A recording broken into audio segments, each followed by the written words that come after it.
Okay, so today I'm going to be talking about sensorimotor and cognitive influences in movement planning during gait of patients with Parkinson's disease. And my name is Josh, for those of you who don't know. So just a quick overview of what I'm going to go through today. So I'm going to start off with the crosstalk model, which is going to help us understand some of the findings of the main research article today. Give a bit of background on dopamine, movement planning, gait and gaze, and shed some light on previous findings in literature. Then I'll go through the current article, discuss theoretical implications before reaching the research proposal. Can I just interrupt for 1 second? Yeah. So in your master list of models now, there's a sensory, there's a learning, and this guy, he's just about to explain it, but Simon Lewis is a colleague of mine from Australia, and this crosstalk model is another explanation. So I want you to keep track of these, because guaranteed there's going to be a modeling question on the final exam. Okay, so I'm going to start by highlighting that the basal ganglia has sensory and cognitive inputs, which is important to consider for the upcoming article. This is well illustrated by Lewis and Barker's crosstalk model. It shows the cognitive, motor and limbic loops where afferent projections exist coming from lots of different cortical areas. And it suggests that normal gait is dependent on cortical and subcortical regions. I'm sorry to keep interrupting, but think of our green and yellow slide that we got on My Learning Space. Doesn't this look almost like a copy of what we created? I would say that he may have borrowed this idea from us. Okay, so in the model of normal gait, which you see here, the basal ganglia, which is defined here by its outputs of the direct and indirect pathways, so the global pallidus internal and the substantia nigra pars reticulum, would output normally to the pedunculopontine nucleus, or the PPN, and this would activate the spinal cord, and this would produce normal gait. However, in Parkinson's disease, there'll be a loss of dopamine in the striatum. This would result in overactivity of the outputs of the basal ganglia, the GPI and the SNR. This would inhibit the PPN, and this would lead to Parkinsonian gait. This model can also explain freezing of gait, but that's beyond the scope of this presentation. So two key things to take from this, though, is that there are sensorimotor and cognitive loops, and crosstalk can occur between competing pathways because all of these target the same output pathways, the GPI and the SNR. Dopamine. So dopamine is an important neurotransmitter in movement disorders, playing an important role in motor control as well as many other processes. The dependence of certain processes on dopamine can indicate the involvement of the basal ganglia. And while studying Parkinson's patients, it can give us an insight into the role of the basal ganglia. Studying patients with Parkinson's disease while on and off dopaminergic treatment can offer further insight. So there are cognitive and sensory circuits that connect the basal ganglia to the cerebral cortex, but does dopamine influence the processing of this information? So dopamine has been shown to modulate cognitive processing. So Lewis and colleagues in 2005 used a manipulation task to show that cognitive processing is dependent on dopamine. The manipulation task involved 4 letters presented to participants, and they were instructed to recall it but in a different order. So this is the manipulation aspect. And the researchers measured performance with response time. They found patients with Parkinson's disease were impaired in manipulation of information which is part of the working memory. And when patients were on dopamine, this manipulation deficit was ameliorated. So it shows that it's dopamine dependent, and also the manipulation is an impairment in Parkinson's disease, which is part of working memory, which can be considered cognitive processing. In terms of proprioception now, so Lee and colleagues performed a very interesting experiment. So patients with Parkinson's disease who are on and off dopaminergic medication had their hand moved along a box by a robotic arm. And the box was either curved or straight, and they had to say which it was after the robotic arm had moved their own hand across the surface. Their vision was completely occluded, their movement was externally controlled, So they relied almost completely on proprioception, on proprioceptive information. The healthy controls performed better than patients with Parkinson's disease, which shows the proprioceptive impairment in Parkinson's disease. And detection of the shape mildly improved in the Parkinson's disease patients who were on dopamine, which again suggests that sensory processing may be another dopaminergic dependent process. However, it is unknown whether movement planning, which is the focus of the main article today, is dependent on dopamine via these two processes. Thus, it is assumed that both are needed for movement planning, and this assumption is tested in the main article today. So, quick note on movement planning. This is required for lots of everyday tasks that involve more than just producing a movement in any direction for this actual purpose and interaction to the movement. So Rogers and Chan found that motor planning is impaired in Parkinson's disease. So plantar flexion was measured with electromyography of the soleus, and the onset of the electromyography of the EMG was the same in healthy controls as with patients with Parkinson's disease under the ballistic reaction time condition. So this is just a simple reaction time to move when the light flashed at them. But then another task had participants responding to two analog signals displayed on an oscilloscope. And with these multiple choices, participants had to track one of the targets. And here the patients with Parkinson's disease displayed a greater delay. So this suggests that there are issues with motor planning. This has also been supported in other studies where bradykinesia, or slowness of movement, was exacerbated when patients with Parkinson's disease performed complex sequential movements. So complexity can also be a factor here, and Beneke found this in upper limbs. But less has been demonstrated in gait. So first note is that gait adjustments occur in the penultimate steps when approaching an obstacle. Steps are visually guided at this point, which indicates greater conscious control. It is also thought, or has been proven, that gaze behaviour is thought to differ between patients with Parkinson's disease and healthy controls. In healthy controls, gaze fixation is typically reduced as the obstacle is approached. This is a sign of good motor planning in the initial stages of the approach to the obstacle, although some visual information is still needed to update the motor plan and prevent trip, so that the eyes are still used as the obstacle comes closer. However, patients with Parkinson's disease will likely increase fixations in later stages as a result of poorer planning.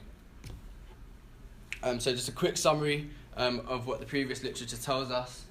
So cognitive and sensory processing are dopamine dependent and may take place in the basal ganglia. Motor planning is impaired in Parkinson's disease, exacerbated with greater complexity, and visually guided steps, which can indicate greater conscious control, take place in the penultimate steps before an obstacle. But there are still gaps. So firstly, there was a lack of research combining direct measurements of both eye movements and gait. And secondly, there's a poor understanding of the mechanisms that underlie the impaired planning in complex movements and how they could be dependent on cognitive and sensory processing. So here is the study for today. So insight into dopamine-dependent planning deficits in Parkinson's disease, a sharing of cognitive and sensory resources. Pieruccini, Faria, Jones, and Almeida, 2016. There are two aims of this study. So first was to examine the role of dopamine on gait. Second was to evaluate visual strategies in Parkinson's disease. The first hypothesis is that reduced dopamine will influence gait, and this will cause Parkinson's disease patients to change their visual strategies. Secondly, the requirement to perform a secondary task will affect gait and gaze. So there were three groups that were compared: patients with Parkinson's disease who were on and off dopamine medication and healthy controls. 8 steps were made in the approach to the obstacle, but the first 2 were ignored. So it was these critical 6 steps that were split into an early phase and a late phase, and comparisons were made between these 2 groups. A dual task was performed for half of the trials. This was a digit monitoring task. Numbers were spoken in a headset at random intervals, and the participants had to count how many times they heard 2 digits. So they might have the digits would have been read out between 1 and 9, and they may have had to focus on 6 and 8. So the results. Now, there was expected to be different visual strategies used between the groups, but in fact similar strategies were used. So the explanation for this could be due to the maladaptive use of vision to compensate for deficits in the Parkinson's patients. Or maybe only one strategy is available in this protocol, since it could be argued that this is quite a simple protocol and that there's just one obstacle, one area of interest. The dual task procedure slowed down gait velocity across all groups, but it slowed down the same amount in these groups, and therefore we conclude that the processing of attentional demands was not dependent on dopamine. However, dopamine did have an effect on the abrupt deceleration shown in the patients with Parkinson's disease when they're off medication. So you see this abrupt deceleration here in the PD off group. So that it's normal to have a small amount of deceleration as you approach the obstacle, but obviously you can see this is quite abrupt here. The deceleration occurred regardless of whether dual task was present, showing that this was not the result of increased cognitive loads. Instead, it is more likely that an increased processing demand caused by integrating sensory information accentuated the gait deceleration seen in the PD off group. However, dual task interference in step time variability tells a different story. Here it had a bigger effect on patients with Parkinson's disease than it did on healthy controls. And it also made the biggest difference in the PD off group in the late phase when approaching the obstacle. The effect of dual task interference in step time variability and not gait velocity has been found in previous research, and it's thought to occur because step time variability is a more sensitive test of additional cognitive load. The explanation for this is that not enough processing capacity in the striatum of the Parkinson's disease patients. There is not enough processing capacity in striatum of Parkinson's disease patients to handle the planning of steps and additional cognitive processing. So how would Lewis and Barker's crosstalk theory explain this? Firstly, there would be better efficiency of processing in healthy controls, and to some extent patients with Parkinson's disease on dopaminergic medication. And in these groups, crosstalk between circuitry is reduced. And this in turn reduces sharing of resources and frees up capacity to better integrate sensory information. So crosstalk could occur when patients with Parkinson's disease negotiate complex stimuli when off medication. So here's everyone's favourite diagram to help explain it. So there is a congestion of signals resulting in a reduced amount of striatal dopamine. So that will be here.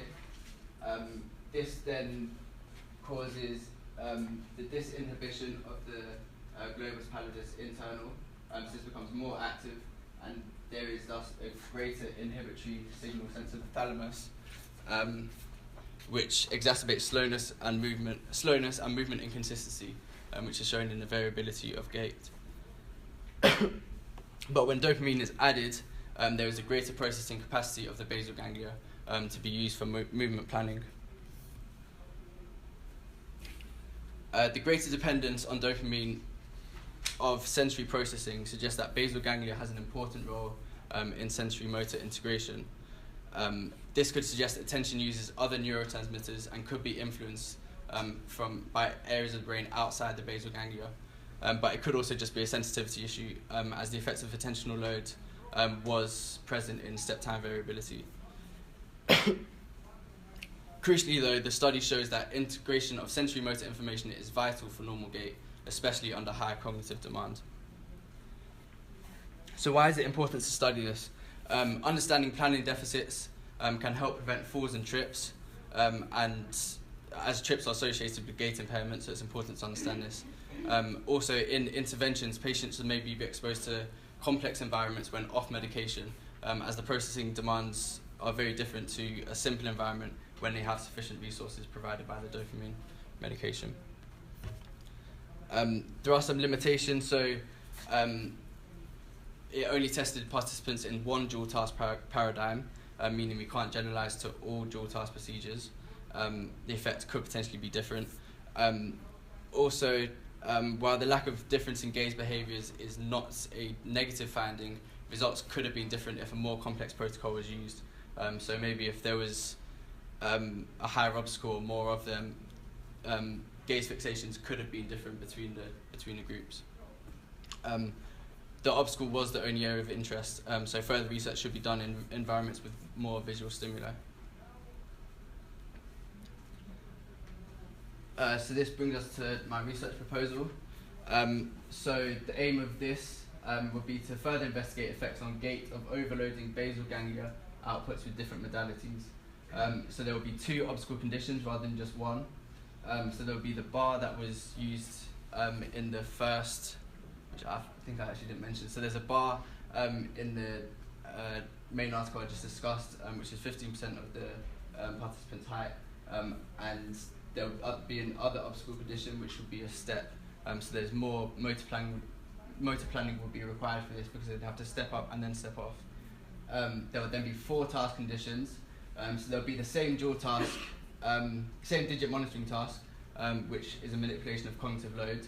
There would then be another dual task procedure, which would consist of a vibrating wristband where it would vibrate a certain amount of times, and the participant would have to count how many times it vibrated before they stepped over the obstacle.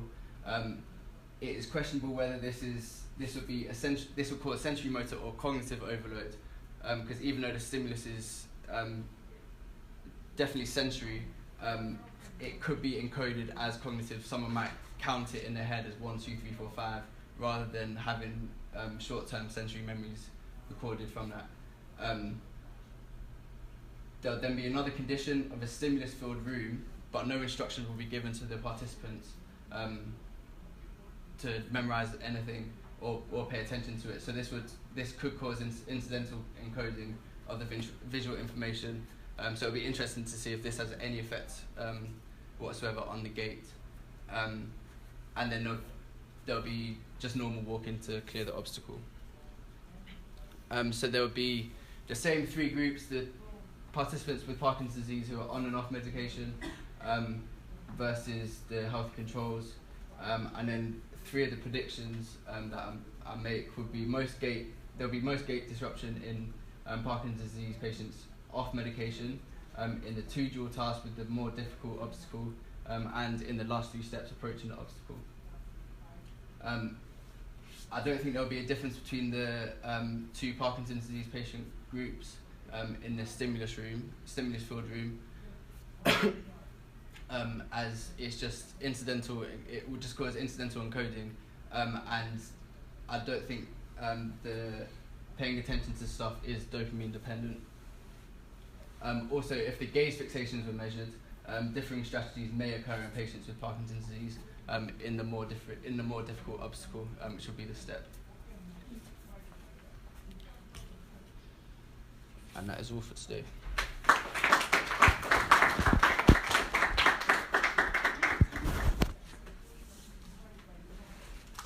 Any questions?